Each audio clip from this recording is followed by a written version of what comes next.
Mancini per Nedved, Nedved, gol!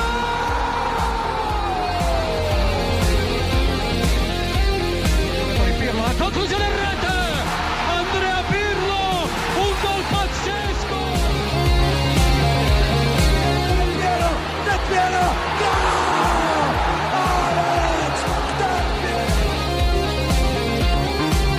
Sulla palla di Pogacar, Pogba, rete! Un gol incredibile! Pogba fa esplodere lo Juventus Stadium!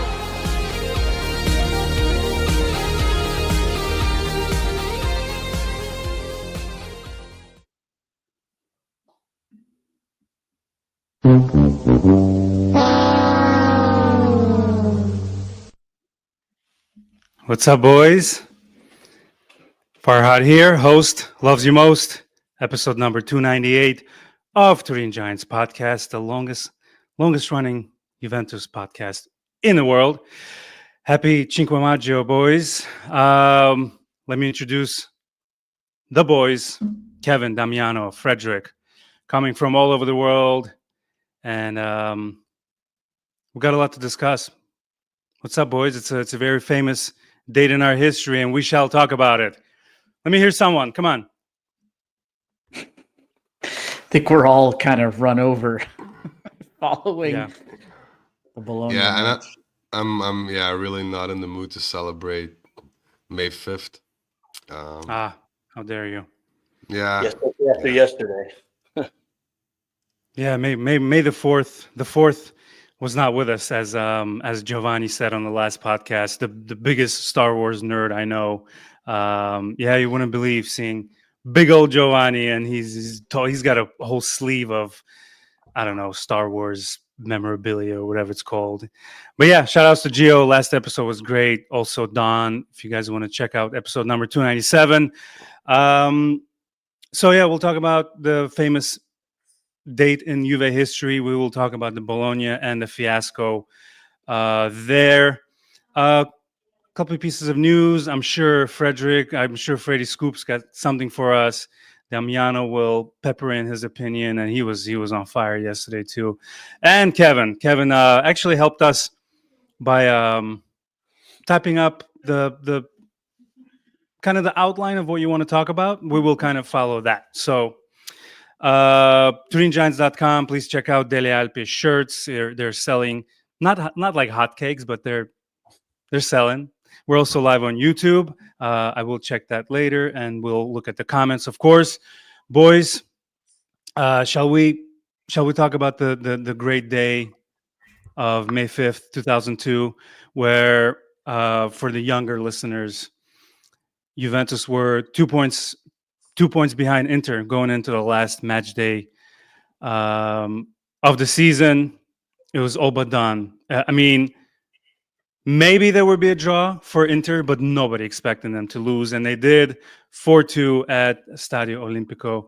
And Karl Poborski, ever since, has become a folk hero for Juve fans. The guy who had a mediocre season, all of a sudden, with 2 goals, buries Inter, buries their Scudetto hopes, and we get this legendary picture. And if you're watching this on YouTube or Spotify video, you'd see my shirt with the crying Ronaldo. And before any of the Juve fans come at me, which I have, it's a low blow. Blah, blah. Shut up. It's a millionaire crying because he didn't score a goal. Get real. It's football. It's rivalry. I love the shirt. I have a few remaining. If you guys want to check them out, just DM me on Instagram. For obvious reasons, I can't put this picture on for sale. So at Turin Giants on Instagram. All right, let's get to it. Buongiorno.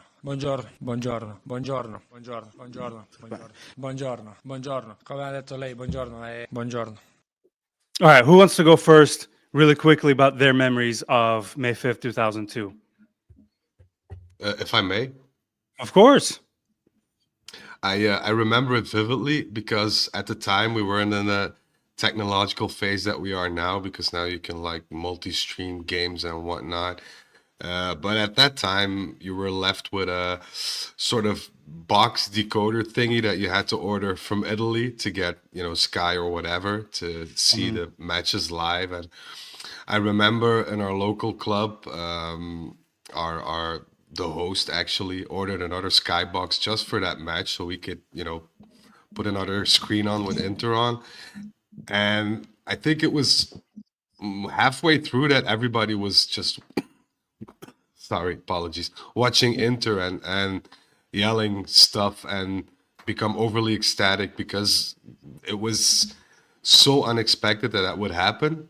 Because Mhm. the Inter of that season was like a true powerhouse. You had Fat Ronaldo in his prime, and it was an unobtainable goal. Even it was the last game of the season, so all odds were against us, but we did what we had to do. I remember Juve played very maturely, played a very strong game as well.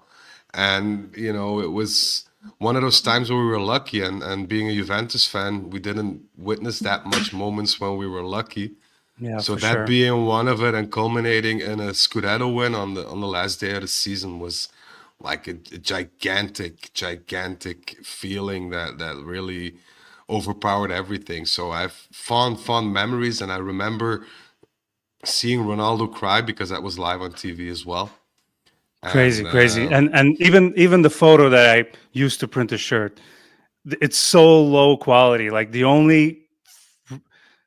there's only a couple of photos that remain, and they're just terrible quality, and it's like still shots from the screen. yeah, and he was actually like sobbing, like it wasn't Yeah. like a tear left or right. It was full blown grown man sobbing with snot and everything. So it was a joy to there was watch. there was snot involved, and it's serious. I Yeah. mean, I feel bad, of course, on a personal level, but it's Inter, so I don't.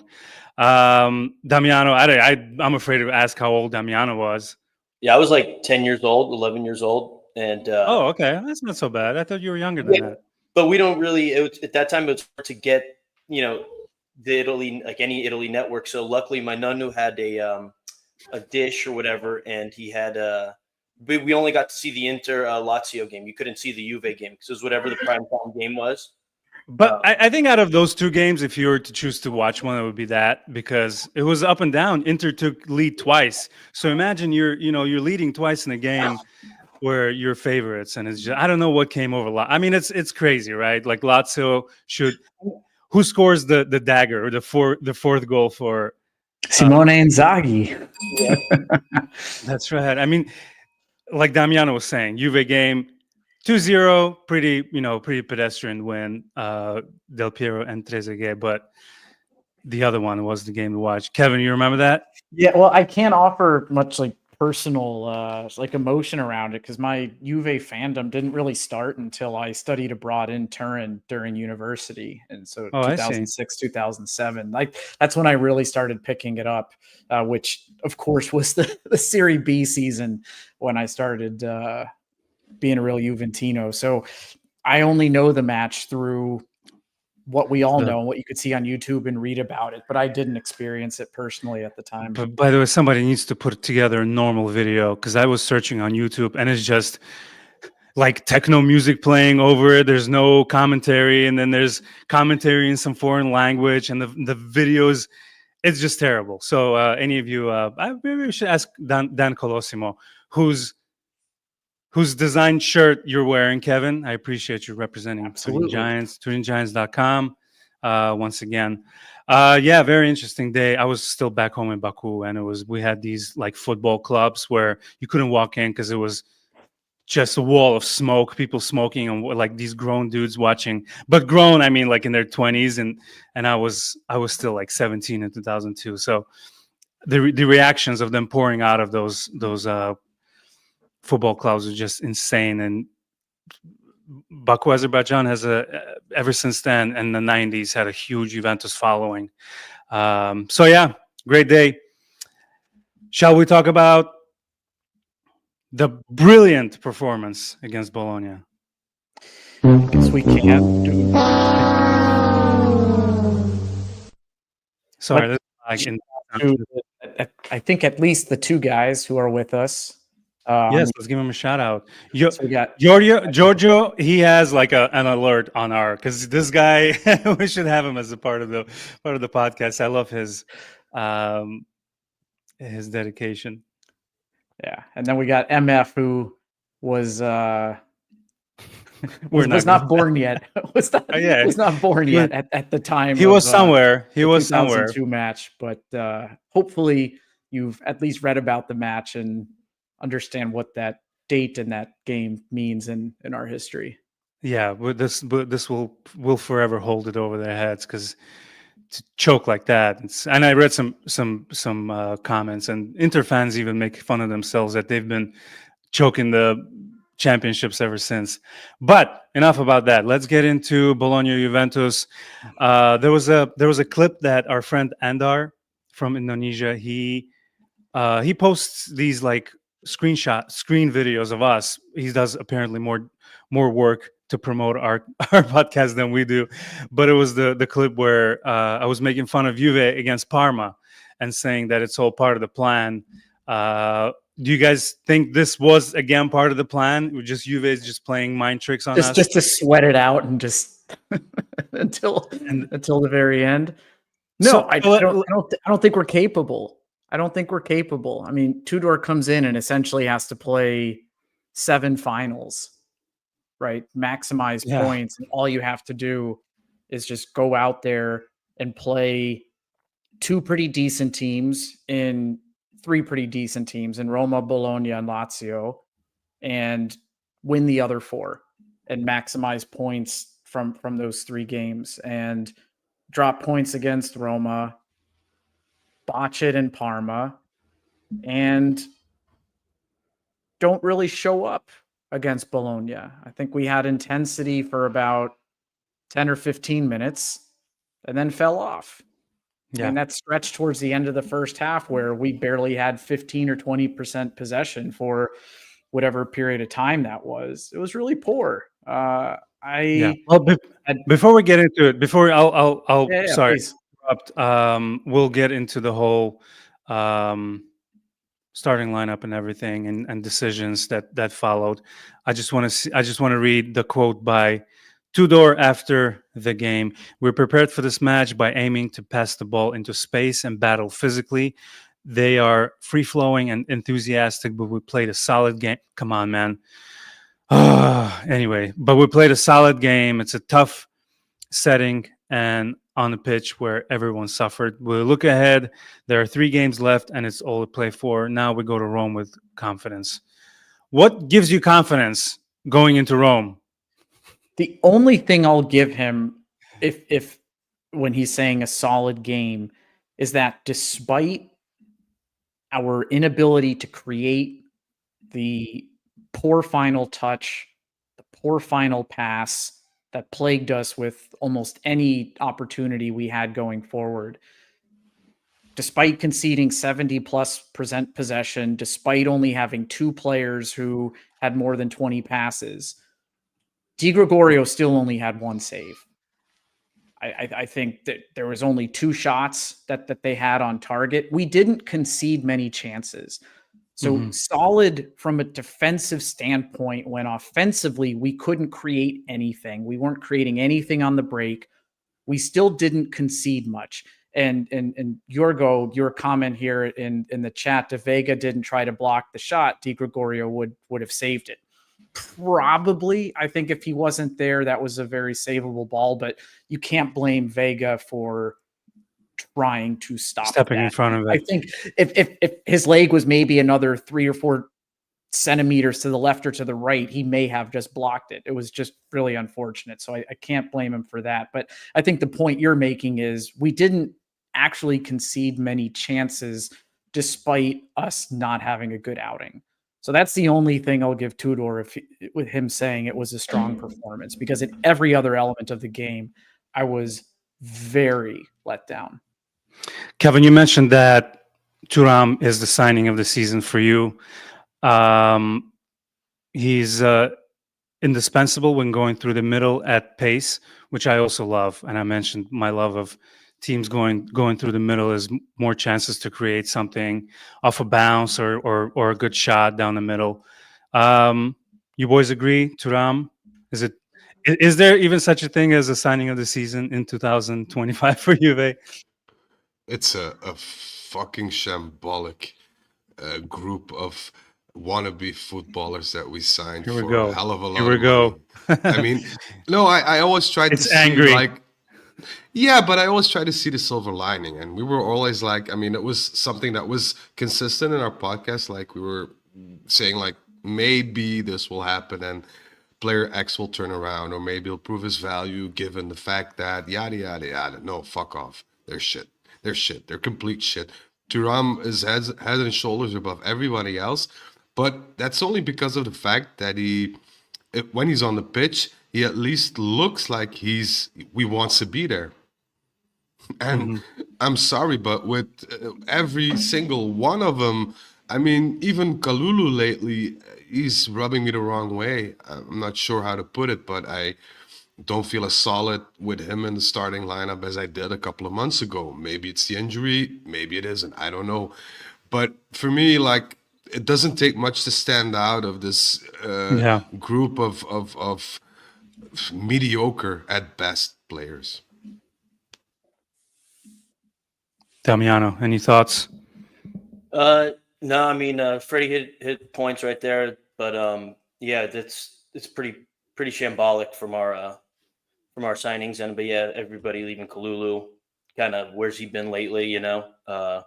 Just kind of getting the J medical, everything. Just it's not working for us this year. What about the issue of fitness? Because I noticed like these late in the game. First of all, we haven't scored under Tudor in the second half, right? That was the pretty sad statistic from yesterday. I just feel like they start making wrong passes and making mistakes because they are not prepared. Well, I think wrong? it's physical fitness, and I think it's also mental fitness. And No, I think it's all physical. well, I mean, you also look back to. I mean, we're only a couple months removed from the Thiago Motta era. The late game collapses, right, and the inability to focus and carry out a match. Certainly, there's a physical element to it, and being able to have the energy in your legs and keep going and being able to hustle as much as you can in the 93rd minute as you are in the 3rd minute. But there's also the mental aspect in understanding what the shirt represents and being able to fight matches out.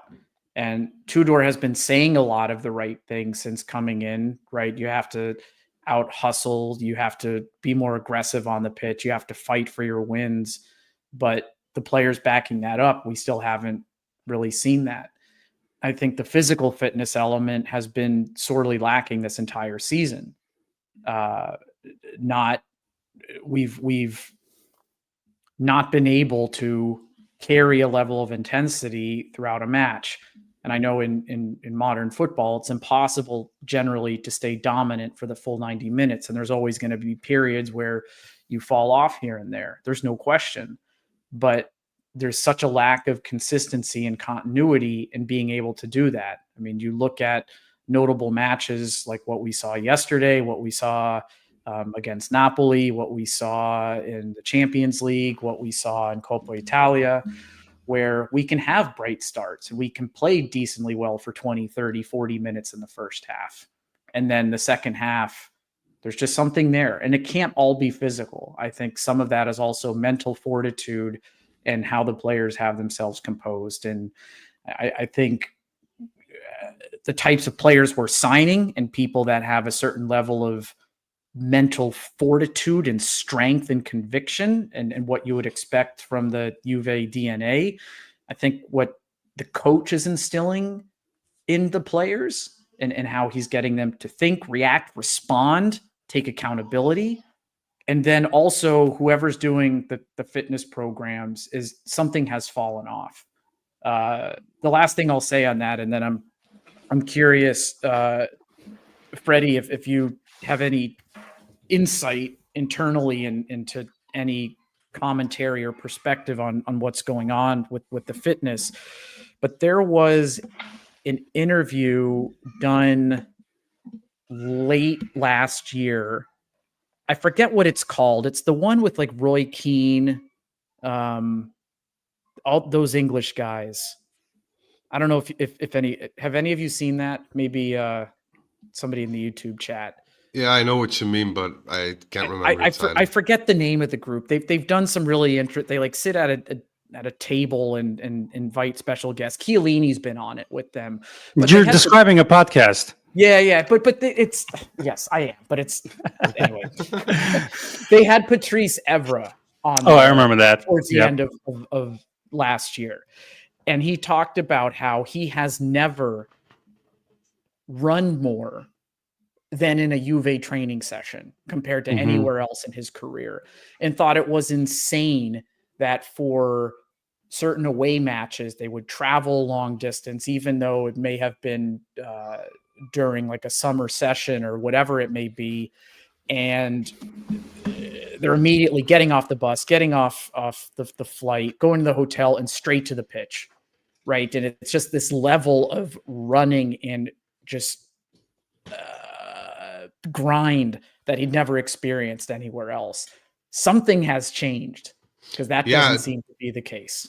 I looked into it as well, because Juve were in the old days renowned for their pre-summer training sessions, because they'd always go into the border of Switzerland and Italy to have their training camp at Val d'Aosta or whatever, like high up in the mountains. And I remember that because I went there when I was a kid, and it was like waiting for a couple of days until the moment that they started practicing with the ball. It was just running and massaging and sprints and back and forth and whatever, and you couldn't see a football in sight. That made the Juventus team back then, and a lot of the teams after that, a very solid block of athletes. And that is what we've been missing, because Thiago Motta this summer came in and he didn't do any of those preparation skills. He just immediately, day one, grabbed some balls, went on the pitch, started playing. And, that's nice and all, but it just goes to show that you don't create your physicality at that point, because the players come minute 70 are knackered. And that's something that, is unheard of when you're a professional football player. So preparation wasn't all that good. If you pair that with the injuries and our mental instability as a team, then you get these results. Well, speaking of injuries, sorry, I thought you were done. No. I wasn't, but go ahead. I'll share the spotlight. You're good. I was going to mention Cambiaso's injury, but we can continue with that. Go ahead, buddy. Sorry.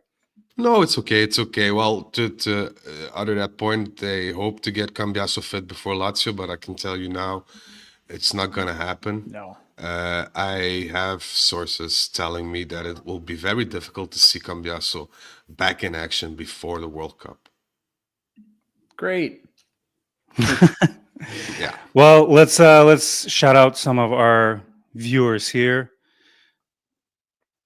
I sang Forza from Q. Man, I apologize. Forza from Sweden, by the way, been listening to the podcast for a year or so. Black heart, white heart, Swedish flag. We welcome you. We're so appreciate you. And yeah, I love when people say nice things. Yeah, makes it all worth it. Did you? Yeah. I wonder if Ace and Q, if we're saying that right, were you at the summer match? Didn't Juve play Didn't we play a friendly in Sweden this past summer, or am I making that up? Was it German? I thought it was Germany. I think it was Germany. At Adidas HQ. No, I know we did that. I thought it was. Anyway, I thought there was one there. Maybe I'm just totally off. Yeah, in Göteborg. Yeah, there it is. All right, yeah, in Göteborg. There was one. We probably played Atletico Madrid because we play them every summer. Juventus Juventus fan from NYC. Welcome. Yeah. I get shy, I know we're supposed to be like super YouTube guys, and I don't know. I'm a little shy when it comes to being on Means a camera, lot to but us. yeah, we appreciate you guys. Let's read from juvefc.com. 25 Juventus wingback Andrea Cambiaso suffered. Let me put myself here so people can see my beautiful face. Wingback Andrea Cambiaso suffered muscle elongation. Bet he did. During Sunday's 1-1 draw against Bologna, the 25-year-old was enjoying his best outing in months on his return to Renato Dallara after being impeded by recurring ankle problems since December. He produced the assist for Turam's opener and scored a goal himself that was ruled out for a marginal offside. Doesn't say his place, but blah blah blah. Oh man, too long to read. I'm But sorry. he's I'm going to interject for one moment on Yes, that sir. marginal offsides comment because it's something that drives me absolutely insane with VAR, and I'm just going to say it now. That image of Cambiaso with like his kneecap and part of his toe sticking Mhm. out from that line. We put so much energy into Yeah. where the player was and showing it. Please show us where the ball is at the time where you're Thank you. taking that freeze frame. How are we supposed to trust Thank that you. you are capturing that image at the microsecond that the ball leaves the player's That's a foot? good point. We have no clue when they're taking that image. And I can't comprehend it, because if you're looking at that margin of error where you're going to have confidence to call back a goal from somebody's toenail being offside, I want to see the same discrepancy being placed at the precise moment the ball leaves the player's foot. roast. I think this is Totally total agreed. nonsense. Yeah, agreed. And also, it's a whole steaming pile of bullshit, because I think what makes football as nice is the emotion and the human aspect of making errors. And I can get with the fact that referees can make an error, and I also get the need for a system to call them back. But just do it when it's clearly an error. Like, how are you supposed to see as a referee that somebody's knee cap or ball hair is offside the moment the ball is played? Like, I mean, if it's a meter and it's very visible, I can agree that the VAR should intervene. But like when you're judging, oh, I didn't clip my toenails today, must be offside then. Oh well. Yeah, I mean, something needs to be that's- done with VAR. I'm sorry. And the We- cartoon Takes images, away too. so much from the game. I'm sorry. Totally agreed. I think those cartoon images, they're just a production show, you know. Yeah, VAR is just at this point when they're asleep for Juve. I mean, it's like, do they they pick and choose when they want to intervene? I don't know. I'm very against that whole cartoon imaging and the line. Yeah, what are the chances they're not fucking It's it a up? production. They're putting in the production. I'm not trying to show's right claim after. victim on this. Like, we didn't deserve to win yesterday, and I'm not going to say, oh, 100%. if it wasn't for VAR, we should have won that This- game. I'm not But going down that road. in general, I mean, like, yeah, this whole thing is with the VAR and the images and the production. It's a joke, dude. It's just a joke. Yeah. But again, like, it has nothing to do with why we drew yesterday. All right, so let's get back to the Bologna game and because I've seen a lot of comments, and certainly from one of I don't remember who, I think it was Freddie, who said that we just don't deserve to be in the Champions League. And of course, it's a very sober way of showing it, but we cannot afford not being in the Champions League. That's the worst part about it. So blame the team all you want. We have 3 games to go. Let's But the thing is, and this is something that really grinds my gears. Another famous expression from the Nice. 1930s. But I mean, if you're Alcon or whoever's in charge and you choose to go down the path of hiring Motta, hiring a staff, buying 200 million euros worth of players, and putting it all down the drain come was it beginning of April, that's fine with me. That's fine. But you have to have the decency at the end of the season to say, well, I made these choices. It was my mistake. So I have to remedy them. Hence, I have to put money back in because it was partially my fault that we spent this amount of money. And that's not going to happen. Let's not kid ourselves. So in that respect, Farhad, I agree that Champions League financially has to be our savior. But on the other hand, what are we going to do in the Champions League? I mean, if it's going to be Let's just get there. noticeable effort like this year, then I'd rather pass. I mean, yeah, yeah. Yeah, it's going to be embarrassing. It's going to be embarrassing. I don't know why I closed. Can you guys help me? I hate to do a disservice to our boy here. How do you say this guy's name? Giorgio? Yeah, Is that- is it- Yo-Yo. I want you to write it out for us, okay? Meanwhile, I'll read his comment. Our expensive signings have been our worst. Coop, Douglas, and Nico. Girgo. Giorgo? Giorgo. Giorgo? See what I mean? Giorgio. I guess it's Giorgio. But yeah, he brings up a good point about the signings and, what's a Juventus podcast without mentioning Giuntoli and what he's done. He's done some great things too. And I feel like people are focusing on the bad signings. Because how Please would you know? elaborate. I don't The think he only did one that I bad. like is Is it- Thuram. And Kalulu, I You- think, was done well, I think, from a financial standpoint. There you go. Player. Keep going. I mean, there's a couple of people that made sense. Our keeper. I love our keeper. I feel like he'll be great for years to come. No, you're not a fan? This guy's choking on a cigarette. For that amount of money, I'm sorry. We paid 20 million when we had one of the best keepers in the world.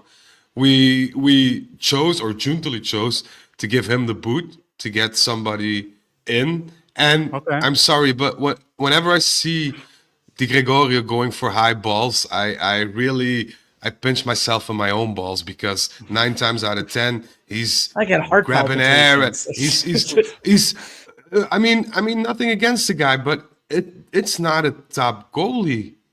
He's not a top goalie. I mean, he's a fairly good keeper. Like, he'd be in a top Juventus team, he'd be the second one. I mean, he's a perfect stand-in for Szczesny or Buffon or whoever we had. But I don't know, 20 million for that guy. You guys, how do you guys like that Szczesny's in the semifinal of the Champions League? Just nonchalantly. I love it for him. I love and it he's for him. I know, me too, but it's so funny to me. He's about to win the La Liga, and good for him. Love it. Anything else you guys noticed? Let's go through Kevin's text messages here. So you were not happy about the late subs? I mean, I wasn't happy with the whole lineup management to begin with, right? Okay. And I'll start with what I shared with this group going into the match. One of our biggest gripes with Thiago Motta was his stubbornness and refusal to budge from his systems in the way that he wanted to play, even if he wasn't getting players to understand it, or he had injuries where he didn't have the right talent available to play in the right positions, and he just stuck to his system and refused to change in the way that he was playing or the formation that went out on the pitch. And I think yesterday, when you're down a Vlahovic, when you're down a Yildiz, when you have an injury-ravaged back line, continue to put players out of position. When you take your most creative player off the field in Kenan Yildiz, where's your creativity supposed to come from? I respect everything McKennie has done for us this season and being willing to play in every single position on the field, but he's not a number 10. And he's had some of his worst games trying to be out there and just running around kind of caught in no man's land between the midfield and the striker, and not providing much link-up play. Although he was involved in the build-up to the goal, so I realize I'm contradicting myself a little bit, but the rest of the match didn't contribute much. It should have been very clean to have a flat back four with a combination of Cambiaso, Vega, Kalulu, and either Awea or Savona on the right side, a 3-man midfield with McKennie, Thuram, and Locatelli, and then you have 3 very clear offensive-minded people that you can go across the top with: Chico, Orhan Bangula, Kolomuani, and Nico Gonzalez, just playing people in their natural positions. And I don't understand the starting lineup unless the strategy was to play more of a 3-5-2 and have McKennie as kind of a third central midfielder, but he wasn't really playing it that well. And you were trying to kind of choke up the middle because you'd be outpossessed, but that game plan didn't work very well. So I didn't like What about your starting problem with the lineup. subs? You wrote I thought it's too little, too late. And to me, what it meant was he was holding on for the draw and didn't have confidence that we could take the game by the scruff of the neck and put on some players with some creativity in the 75th minute, in the 70th minute, and give him 15, 20 minutes to try and create something. The fact that he waited until the 86th minute or whatever the hell it was just meant he didn't have confidence and that he was going to unbalance the team and we were going to concede. late subs have always been a pain in my ass. That's what Conte used hate to it. do. Yeah, like if you played, recreationally, going in with 5-10 minutes to go, you won't make a difference in a smaller game with your friends, let alone in a huge game. Because how many chances are you going to get 5 minutes to go? So yeah. But I disagree. I think a late change is sometimes good, but you have to put that in perspective as well. Because if you want to win and you have a striker of about 2 meters sitting on the bench, it makes sense that you tell the team, hoof the ball up front and let's see what he can do, because that's an all or nothing strategic kind of. Why are you giving me the thumbs down, Kev?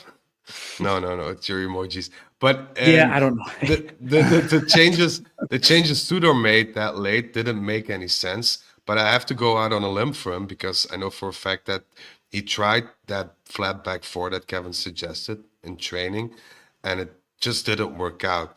And I think it was Thursday that Gintoli came onto the training pitch and they had a discussion. And from what I could tell, basically Tudor said, well, I don't have much to play with. I don't have that many options. I fail to see what I can do. And I agree with Kevin that you maybe should have put some effort into letting everybody play in their natural positions.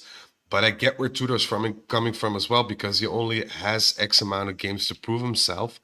And he wants the team to play in a formation that they feel comfortable with, or in a formation that he feels comfortable with as a coach. So you don't have these experimental moments anymore that you would have had if you started in August with a team. I'm glad. And it's all about getting results now. And granted, we got a point, which is not good. The things we show were abysmal. But I think Tudor is as a coach, with his limitations, he's doing the best that he can. And it's heartbreaking to see that, because I know we all would like to see this massive change. And I think it all falls down to the players as well. Plus, because you could play with a back three, back four. It doesn't matter. If you want the game, if you have that hunger, if you have that fire that's, bursting inside of you, then you just go out and give your all. And yeah, that just doesn't happen. It would be cool to see Tudor get us into the Champions League, just to write like one more chapter in his. He won't Juve. continue, by the way. Sorry to spoil it, but Bro, can you please hold on? Farhad needs a heads up. I know, man. Come on, it's your first day or what? Sorry. Freddie Scoops with the scoop. He's the best in the business, see? Before? I really hate that jingle, and I want a fedora so bad. I mean, Please don't buy a fedora. It's 2025. A fedora is classic and timeless, but we'll keep that discussion for another podcast. Yes, for the podcast. It's pretty clear he will not continue. Management made that very obvious to him as well, regardless if they get Champions League football or not. Alkan is very amended to, what shall I say? Balance not the books, but the team. And I have a gut feeling that Giuntoli, if he's not, pretty much a bit positive towards bringing water to the players, that he won't have another role at Juventus next season. Wow. Interesting. I mean, he can certainly go to any mid-level team and save their season, and be that guy that kind of swoops in and saves the teams. I don't know. Depends on how it ends, I guess. It all depends on the alternatives as well. Because you can say, well, this guy is shit or that guy is shit, but who are you going to bring in?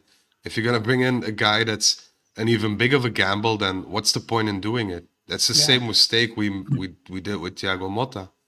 Well, We threw actually, all our eggs in one basket, and I'm glad you brought it up because I remember waking up last couple of days to a thread from you guys talking about Conte, and I think it was Kevin who was unhappy about Conte. You know, it's the same thing. But then we got into a discussion of someone mentioned that, oh, Conte comes in and he, gives you 1 or 2 seasons maximum, get you up in Serie A, ready to go in the Champions League. But sadly, he's not the guy to take you there. And that's exactly what we need right now. Like the more and more I think about it, and Freddie, give me a thumbs up or a heads up or something if you got anything on Conte, my friend. And now, Freddy Scoops with the scoop. He's the best in the business, see? All right, last time I promise. Go ahead. Anything on Conte? no. Ah. I mean, there are rumors. Nothing's set in stone. But if it were up to me, and I would be a betting man, I put my money on Conte because. So you put your money on Conte versus the field. Like if it was Conte, like if you look at odds. I mean, I just, it's not that I necessarily agree with the choice that the management will make. I'm not asking for your opinion, just like probability. Like, do you think there's a greater chance that it's Conte or literally anyone else? 70% Conte. Yeah. Okay. And the reason is very simple. The reason is very simple because management and Alcon had some conversations, and Alcon, I don't know, saw the light and said, we lack the fundamentals. We need to start by having something that's tangible in order to get us to the next phase. And even though I'm not pro Conte, I can see the vision behind that. And what's even worse, so to speak, is I can see any alternatives. Like I'm the first guy to bash Conte. I'm the first guy to bash whoever needs bashing, but I don't see any alternatives. There is literally no one that I can think of that can put this team on his shoulders as a coach, protect the team, fight for the players, and make them render as much as they can. Apart from who's leaving or who's coming, that's another issue because Conte will have requests as will any other coach. But please don't get me started. I hear people shouting, "Oh, we need Jurgen Klopp. We need the guy from Liverpool. We need." We're a mid-table team. What Klopp are you talking about? We are no more or no less than a glorified Fiorentina at this point. Let's just be honest. I know our history. I know what we can do, but we've been struggling for 5 years, and we need to get out of this negative loop that we're in order to take the next steps. And you need capable people in management, you need capable people on the pitch, and capable people on the sidelines. And once we fulfill those 3 criteria, then we can start speaking about getting to the next level. Zidane. But at this point, I'd love Zidane. I'm going to be honest. I love Zidane. I'm just saying because people throw out his name. It's like, are you kidding me? Look at us. What's Zidane? I know for a fact that if somebody would call Zidane from Juve management today, he'd accept. I know that for a fact. He also stated that in many interviews. He said, Juventus has a special place in my heart and I'd love to return someday. But the fact of the matter is that nobody has contacted him, not even in the pre-Sarri era. His wife hates it. Can you imagine her going back? Yeah, we're building an ocean around Turin now for the wife because he left for the ocean in Madrid. No, but I mean, he's a professional. He has a heart, a Juve heart. He knows damn well what Juve meant for him as well because they launched him, Lippi launched him. And I think he would, but it's another gamble because Zidane hasn't trained anywhere apart from a star-studded Real Madrid that was firing from all cylinders for like 3 years in a row. Plus, I have a very big testicles. I want to call out something that one of our viewers said, like Ace NQ, our our buddy in Sweden, but Conte only gives you Serie A title. Juve doesn't need that. Champions League is the only thing that matters. I know we all dream of the Champions League, but respectfully, I disagree. I don't think you can build a squad to go just win the Champions League because there's way too many other things in play. And I think I didn't know they had good weed in into it. Sweden. You need to build a side to win your domestic championship. And Yeah, I we don't need to think build people- a Serie A winning side, and with that, you have an opportunity to win the Champions League. We're missing the fundamentals. I mean, Yeah. management-wise, coaching-wise, player-wise, we just don't have the basics to perform at any level. So we need to start at the beginning, and I'd say throw in some people, football people in management, because that's what we're lacking, because we're stuck with accountants and marketing People people. fall asleep at games. I mean, you need some football expertise in that area to coincide with, of course, the financial structure. That's very important. Don't get me wrong, but you need a coherent base.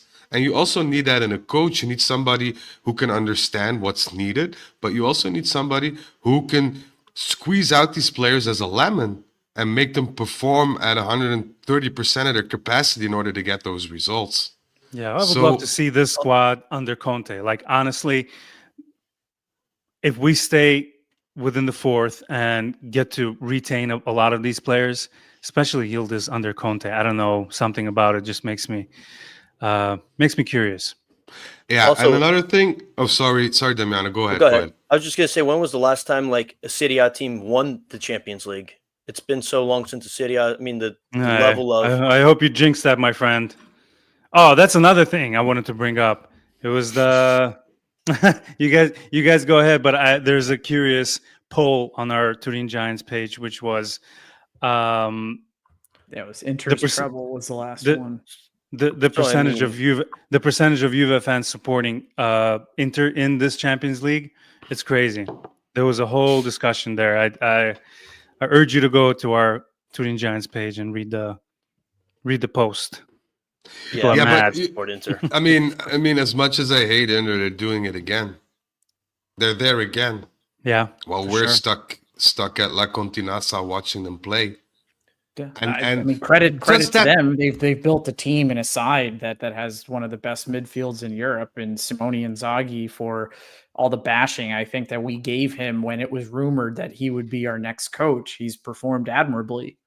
He has. I hate Inter to the core, but I'm not going to say that they're not playing well and don't deserve to be where they are.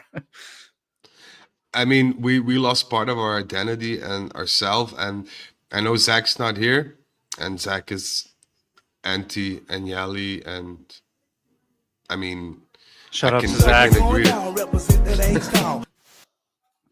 But I think in hindsight, if you weigh the pros against the cons, you could see that the things that Agnelli did right were in volumes a lot more than the things that he did wrong. don't think and I Zach- can see Kevin, was Agnelli the one who introduced the T-shirt cannon? Was that Yeah, under him? that was underneath him. Yeah, that happened. That was one of his. If you look at the top 5 things he did, that's number one. There was a cheerleaders and there was a chair to sit on, right? They were selling like those foldable chairs with the Juve insignia, and also what Jay, the mascot no one needs. they have but cheerleaders now sometimes at the stadium. oh my god, that is so corny. That is But Freddie, I don't think Zach is anti-Agnelli or anti-Conte in context of what they did and what their history is. I just think he's anti. Let's go back to the past and revisit. Right, And I appreciate let's find that. a new path forward. I appreciate that. I mean, and I can follow him up to the Conte point, like, because the coach is always dispensable or expendable or whatever you want to call it. But I think a president, especially for an Italian club, needs to have a certain bond with that club in order to build something. Like, I think there needs to be a special bond between the president and his side in order to create something.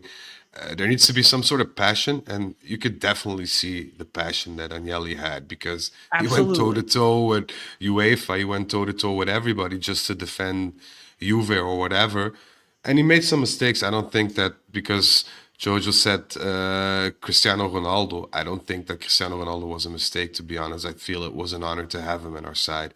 I feel the mistake was made by not backing up by a decent and have a decent midfield. But that's another thing that we I can mean, let's just discuss. be real. If COVID never happened, we'd be in a very different situation. Problem is everybody suffered from COVID, and Right, but we had overextended ourselves from a yeah, financial perspective, yeah. bringing in a player and didn't have the opportunity to build around him because of what we were experiencing. Maybe No one could Ronaldo have- started COVID to get out of Juve, to ruin it. The rabbit hole. I present Oh to my you God, the that's rabbit right. hole. Let's not go down this Dude, the one. funny thing is, if I created a believable theory like that, there would be people who would believe that. That's I would believe popular. it. No, I'm just kidding. I'd buy man. that for $1. Right. All right, let's talk about the upcoming games. So, I mean, this is like I don't think we realize how like we're back against the wall. Our backs are against the wall. We had our chances to not be in this situation, because essentially, if we didn't drop so many of these points in the Tudor era, we would have been so fine right now. So currently, we're sitting on in fourth. Roma, who like had a renaissance, no pun Props intended. to them. Ranieri's Yes. been amazing for them. Yeah, They're yeah. 63 points, just like us. The only difference is, oh my God, even our goal or our goal difference is 52-32, and That's why we're in fourth. Yeah. they are 50 and 32. So 2 goals basically separating us. Lazio, who we're playing, who will trying to get, like, they will do their best when we play them in Rome. They're in sixth with 63 points as well, and then Bologna in seventh with 62 points. We are playing Lazio, like I mentioned, in Rome on May 10th, on Saturday at 11 a.m. Central, followed by, well, we get 8 days off to play Udinese on May 11th.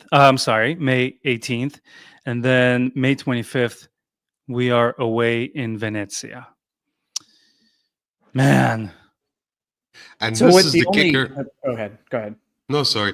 The kicker is we can win against everybody and we can lose against everybody or draw against everybody. We're that inconsistent, because if you go into a series of games like this and you'd have a fairly consistent side that gathers a lot of points, like we did in the past, you would feel a bit more confident, because you know that a Bologna or maybe even a Roma or Lazio will drop points left and right. And we should be able to obtain like a 7 point out of those 9 that are available. But Freddie, I am buying it. I am buying it. I can see if somebody from the future comes back and says, "Well, you lost those 3 games in a row," I'd probably believe the motherfucker. I mean, Freddie, do you remember the last time you believed in Juve? What was the next game? Was it 4-0? It was short-lived. It was short-lived. That just goes to show. Kevin is the jinxer, and I'm somebody I love how that's we convinced Freddie to believe, and then the next game we lose to Atalanta like 4-0. He was a believer for like 18 hours. To be fair, I think I said this in a podcast somewhere around October that I was not confident or pretty sure that we wouldn't make fourth. And here we are. And yeah, here we are. And it pains me to state that, because I honestly was hoping for that turnaround, like any given moment, and you have those kind of games where you perform decently, and we all thought, hey, we're back on track, let's go get them. And then the next week we suffered an inexplicably loss or whatever. And this season, man, I mean, I don't have a lot of hair left. Wasn't this what? I don't know if that's the game you referenced, but wasn't that the same against City? Was that the game you were talking about? We were so pumped. We had the live on YouTube, our season turned around, and then But you know what? This is it. Yeah, I like to highlight funny comments on our Instagram, and this one is, I posted a screenshot of the top 7 in Serie A, and someone comments, it's still in our hands, but I just don't trust our hands. Yeah. And it was just like, yeah, it's perfectly put. It is in our hands, but our hands are made of Yeah. goalie nets. Only other thing I'll add What? is that we are fortunate that between the teams that still have a reasonable shot at this, between us, Bologna, Roma, and Lazio, on paper, we have the simplest schedule. All the other teams have a very rough schedule. That was So said a couple games ago, Kev. So- Roma, and we have not Atalanta, shown. Milan, Torino, right? Like Man, those we're that's stuck in a loop. It's unbelievable. Like I like know. Lazio is obviously has us, then they have Inter, and then it's Lecce. Bologna has Milan, Fiorentina, and Genoa. So And they beat it's- Inter. I mean, the schedule. This Yeah, point, and Roma's looking good. Just- it's like I on feel paper, we're the right? ones. It's True. Serie A, any team is capable of beating anybody week in, yeah, week and out. the the frustrating thing is we knew prior going into game against Bologna that Roma had won. We knew that Atalanta had won. So in all seriousness, we would have come out, foaming from the mouth to get that victory in, and it was like poof. Like 10 minutes of a bit of aggression, and then we went, fuck it. I mean, and that's the story of our season. Like we cannot, for the life of us, gather a consistent run or a gathering of points, enabling us to get more stable and mentally a bit more lifted. And that's the issue, because every time we increase and we think that we are on that turnaround point, we shoot ourselves in the foot again, like 2 days after, and it all goes to shit again. So we're constantly in that loop of Yeah. trying There's no but not. consistency. There's no consistency or No, continuity. and the way we can go back and forth about it, but I think at the end of the day, our team is just not strong enough, footballing wise, physically and mentally. I think that's. I mean, we can put Conte with the same team here, and we'll gather better results. But in all seriousness, I don't think they'll be that drastic, because we lack the quality, and it's become apparent to me in the final 3 games that there's just not enough quality to I make love that how, stable push. I'm reading the post game comments, and I love how they brought out Tudor and Nicola Savona, like for the post game interview. I'm satisfied with my performance, even though as part of a back three, it was a novelty for me. It was a very important match for both games. We went ahead, blah blah blah. I don't understand. Is that the I mean, he's face probably of the may have fa- been answering a question that was say it posed again? at him. He just may have been answering a question that was No, posed I at him. How did you understand. I enjoy have nothing playing in against back him, but three? why is it? Yeah. Why is the team bringing out Savona out of all people, where fans need to see that people care? Get your fucking captain out there and take accountability for not. Exactly, and then if you guys see Instagram of Juventus today, they're posting videos of which actor would you like to play you in a movie or something like that, and they're doing the creator. It's so embarrassing after the game like this. I understand you have social media obligations and just timing. Read the room, man. People are so upset. You're losing fans left and right, and we may not be in the next Champions League, and you're creating these videos, and people are like, what the fuck is this? No one wants that shit. No one asked for it. Yes. For the past 15 years, like the middle of April towards the middle of August was sacred to me in terms of transfers, because with the people I know, you could hear names pop up, and it's always interesting to see, like, oh, we're like in the beginning of May and this name pops up. Let's see if come August we'll still have. And now it's nothing. Like last year I could have come up like with a short list. Like, of course there was gold miners, but there was also talk about Turin, if I'm not mistaken. Neymar for one day. Neymar for one day. Yeah, but there were some things that were popping up, and there were rumors, and that just basically means that there is a kind of vision, and people are interested to know in what's going to happen, or they're actively planning the next season. And now it's like, we'll see. Like, I mean, the Portuguese guy yesterday, he played 10 games in Portugal from a side that I won't pronounce, but I don't think they ever saw European football, not even on TV, let alone played it. And they bought him for like 15 million, and he misses an unexplainable miss. I mean, it was and then you're Oh, like, I how can blocked I that from my memory.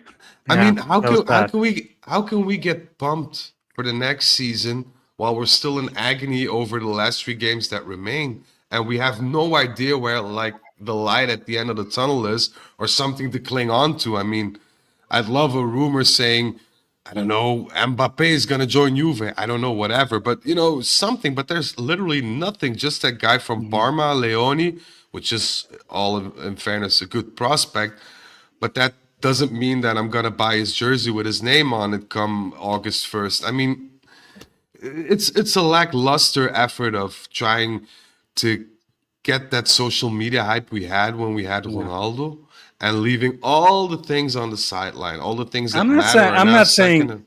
I'm not saying don't do social media, but I just feel like our social media is so corny, and we'll maybe we'll dedicate a segment to that. The way they do things and the captions, and I don't know, not a huge fan. There's so many Juventus fans that are also content creators. Throw Danny Colosimo at them and watch them, just brilliant rebranding. Anyways, besides the point. All right, boys. Oh, nice comment. Sorry, Nico Paz and Como was exciting, and I definitely Yes. agree. That's the player that that's the type of player I can fall in love with, to be honest. He's from Ooh. Argentina, right? He's Argentine. Nico Paz. Yeah. Yep. Yeah, he's good. Mm, Look at all right. Como coming. What are they, 10th right now?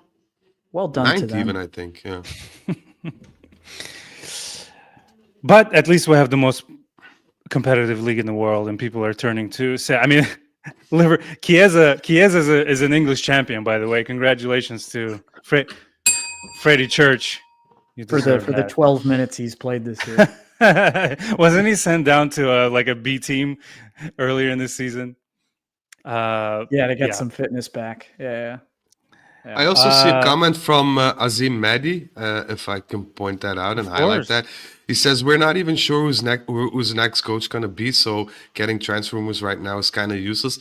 And there, respectfully, I disagree, because if you have a management team with a vision, and you have certain objectives that you say your team needs, but you have to have people with some football knowledge, then you get them regardless. Because there are certain types of players that you can adjust and work into any team, and that can be beneficial for your team. I'm not saying, you want a left-footed right back. That's a preference of the coach. But if you have a player like Nico Paz, and you can't make Nico Paz work within a Juventus team, regardless if you like him or hate him as a coach, then you're not a good coach. So I think that, in certain times, management needs to be 2 steps ahead of the competition and get certain key players in, even if they don't know who the coach is going to be. And sometimes you just need to say to your coach, well, here's your material. Work with Figure it out. Yeah. Yeah. Anyways, boys. Damiano, you were very quiet today, but we loved having you. Right on. Regardless, And Kevin. Damiano looks so fresh today. I mean, I don't know. California is it, sunshine, dude. We're I mean, still it's there's still where we are. There's no sun. This guy's been sunbathing for. Well, I don't know. San Francisco has a weird weather. Today it's like 80, 83 degrees or something God over damn here. It was 45 and when it's I wake pretty up. hot. Very nice. Damn. We have to go visit Damiano. See what he does. I'm out all here. for it. I'm all for it. I'm all for it. San Francisco. We You can never make me hate San Francisco. I fucking love San Francisco. But anyways, besides the point. I love Damiano, but Beautiful that's city. also besides the point.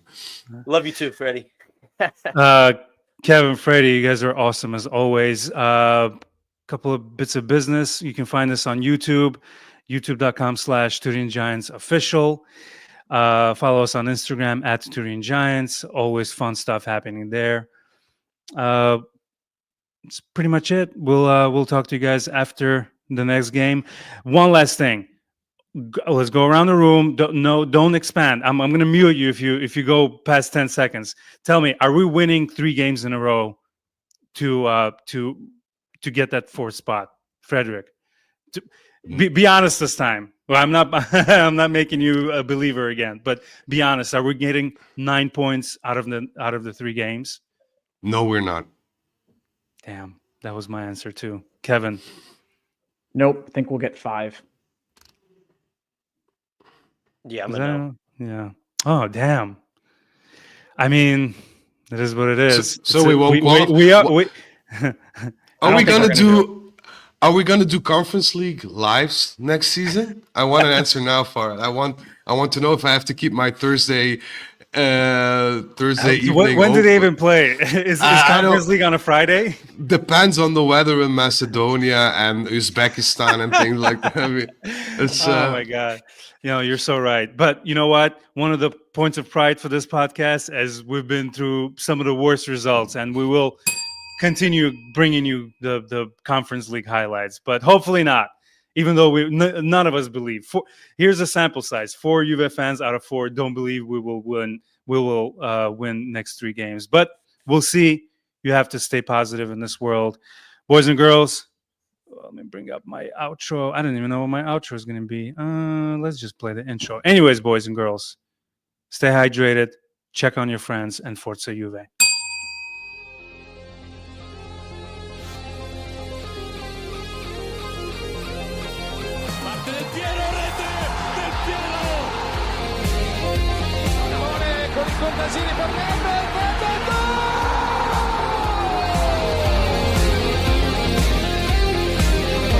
Conclusione in rete! Andrea Pirlo! Un gol pazzesco! Del Piero! No! Alex! Del Piero! Sulla compagna di Pogacar, Pogba! Rete! Un gol incredibile! Pogba fa esplodere lo Juventus Stadium!